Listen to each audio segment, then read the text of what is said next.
galera. Beleza, pessoal? Vamos iniciar mais uma aula de língua portuguesa. Bem, na semana passada, quando nós retornamos, já estudando o conteúdo de contos, né, o gênero textual conto, passei para vocês algumas atividades, né, que estão lá no livro didático de língua portuguesa. Então vamos fazer a correção dessas atividades. O texto, vocês já leram esse texto, né? Tenho certeza que todo mundo fez a leitura, fez o dever de casa direitinho. O nome do conto é F de Frustração, né? Não vou fazer a leitura do texto para tentar deixar o vídeo um pouquinho mais curto e a gente conseguir melhorar, otimizar o nosso tempo, né? Questão 1. O livro Dicionário do Viajante Insólito, em que se insere esse conto, é composto de várias histórias e apontamentos de um pretenso viajante. Como você associa o nome do conto ao nome do livro? O nome do conto é F de Frustração. Então, como é que a gente pode associar o nome do conto, F de Frustração, ao nome do livro, Dicionário do Viajante Insólito? Bem, tendo no título a palavra dicionário, o que é que a gente imagina, né? Que os contos estejam organizados em ordem alfabética, ou seja, A de alguma coisa, B de alguma coisa, no caso da letra F, é F de frustração. 2. Qual é o assunto do conto? Explique, né? Falando aqui sobre o que trata o texto. Bem, é a história de um casal que tinha vontade de viajar, mas não possuía condições. Com inveja dos amigos, eles fingem as viagens, contando histórias irreais sobre esses trajetos, sobre essas viagens, esses passeios. Então, eles construíram toda uma narrativa ali para fingir para os seus amigos que faziam viagem durante as férias, quando na verdade ficavam trancados em casa, estudando, elaborando mil coisas sobre os lugares que eles teriam visitado. 3. O que motivava o estranho comportamento do casal? A vontade de viajar e impressionar os seus amigos, né? Uma coisa até boba, né? A vontade de impressionar as outras pessoas, eles incursavam nessas mentiras. 4. Um conto tem poucos personagens, espaço e tempo restritos e um só conflito. Qual é o conflito desse conto? O que é que movimenta essa história? Que situação surge para eles e acaba movimentando toda a narrativa? O conflito é a grande vontade, a imensa vontade de viajar e não possuir dinheiro para isso. Eles queriam muito viajar, mas não tinham como fazer. Daí é a partir disso que a história começa a se desenvolver. B. O tempo é restrito no conto. Por que o autor teria feito essa opção? Bem, o tempo não é restrito. A história ela acompanha um tempo mais longo, justamente para que o narrador possa acompanhar esses fatos se repetirem ao longo dos anos, né? Para a gente ter essa percepção, né, de que eles fizeram isso durante muito tempo, várias e várias vezes. Então, o tempo acaba sendo um pouco mais longo, né, do que se costuma ser nos contos. Como é um texto reduzido, um único conflito, núcleos reduzidos, um único núcleo de ação, né? Acaba sendo um texto mais curto em termos de tempo, em termos de espaço, da própria narrativa também. Então vamos adiante. Questão 5. Agora analise os personagens do conto. Letra A. Como o narrador se refere a eles? Isso aqui é interessante. O narrador ele se refere a essas personagens tratando por ele, por ela, o menino, às vezes o filho. Agora, por quê? Na sua opinião, por que que isso acontece? Isso é curioso, pessoal. Isso acaba deixando. Primeiro, o que é mais importante para a história? É o fato narrado, né? O absurdo da história que é narrada, que é o fato dessas pessoas mentirem para parecer que estavam gozando férias em lugares, né, maravilhosos na Europa, quando na verdade estavam em casa. E segundo, porque acaba deixando de certa forma mais universal, digamos assim. A gente acaba se identificando com essas pessoas, né? Já que elas não têm um nome próprio, né? É a mulher, é o homem, é a criança, ou seja, poderia ser qualquer um passando por uma situação desse tipo. Questão 6. O conto se organiza em torno de um enredo. Localiza os fatos que acontecem em cada uma das partes a seguir. Introdução, parte inicial do texto. O narrador apresenta o casal e fala da vontade deles de viajar pelo mundo. Isso é um resumo, né, da introdução do conto. Ponto de mudança, né? Onde é que nós temos aqui uma modificação na situação deles? Ou seja, o conflito. Onde é que aparece o conflito dessa história? O casal resolve pôr um plano em prática, né? Que plano era esse? Aquele de criar histórias mirabolantes de lugares para os quais eles teriam viajado durante as férias, quando na verdade eles nem ao menos saíam de casa. Pelo menos não para longe, né? Já que o texto fala que eles iam para supermercados, a mulher ia para o supermercado e o homem ia entregar os cartões postais que ele estaria mandando de outros países. Muito curioso esse texto.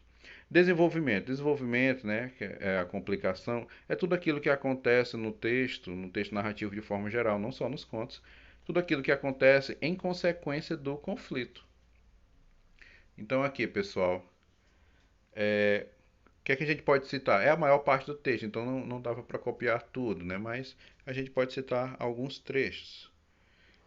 Por exemplo, quando eles disseram que tinham ido para Florença, e ali eles começaram a pesquisar sobre a cidade, a tirar fotos, fazer montagem das fotos. Todos esses acontecimentos, essa sequência faz parte do desenvolvimento da história.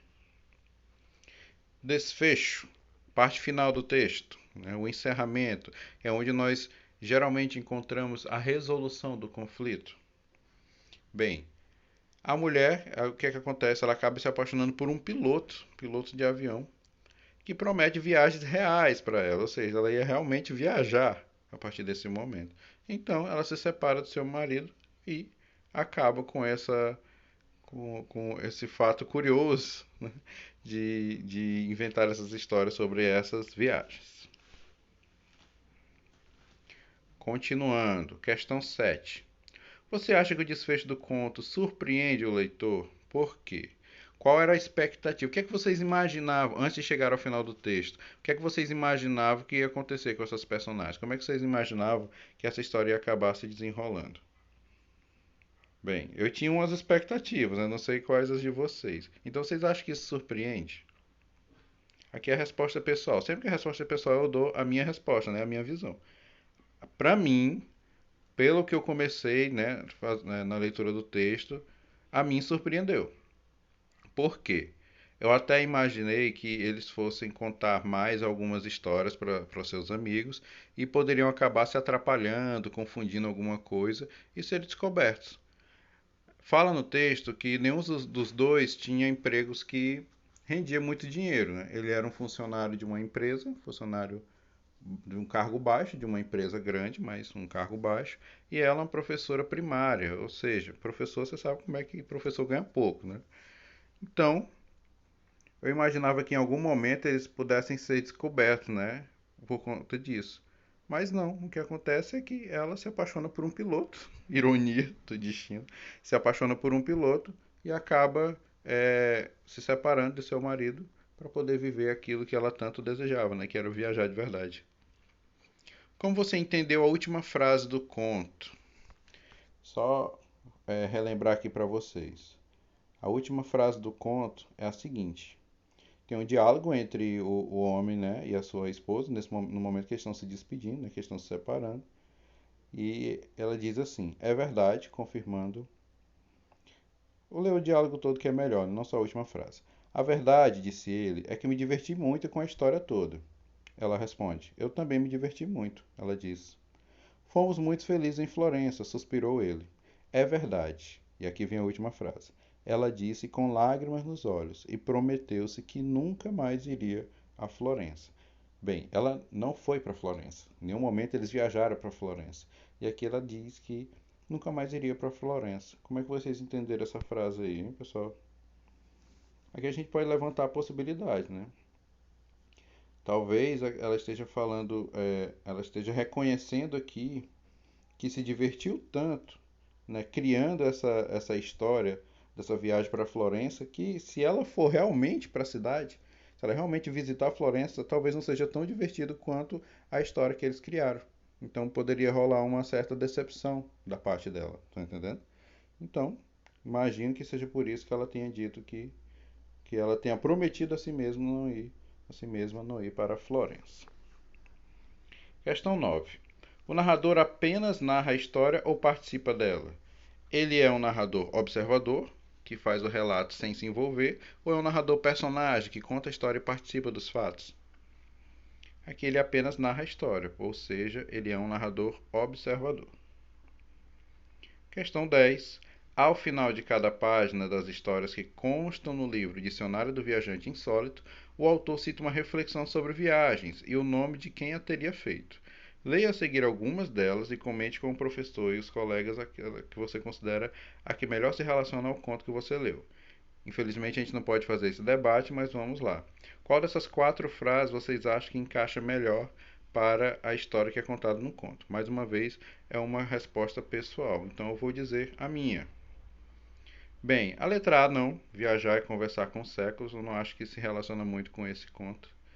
Viajar não é necessário, a não ser para imaginações limitadas. Eu acho que essa aqui é a que se encaixa melhor, né? Já que eles inventavam essas viagens, né? Então fala da imaginação. E até casa bem com aquilo que ela fala no final do texto, né? Quando ela diz que não vai para Florença, talvez porque ela sabe que não vai se divertir tanto com a viagem real quanto ela se divertiu criando a história da viagem para Florença. Então eu marcaria a letra B, tá bom? Então aqui a gente encerra a nossa aula. Espero vocês na próxima aula, tá certo, pessoal? Um grande abraço a todos. Lembrando que estou sempre aberto a tirar dúvidas de vocês, é só deixar a pergunta lá no chat, tá bom? Um grande abraço.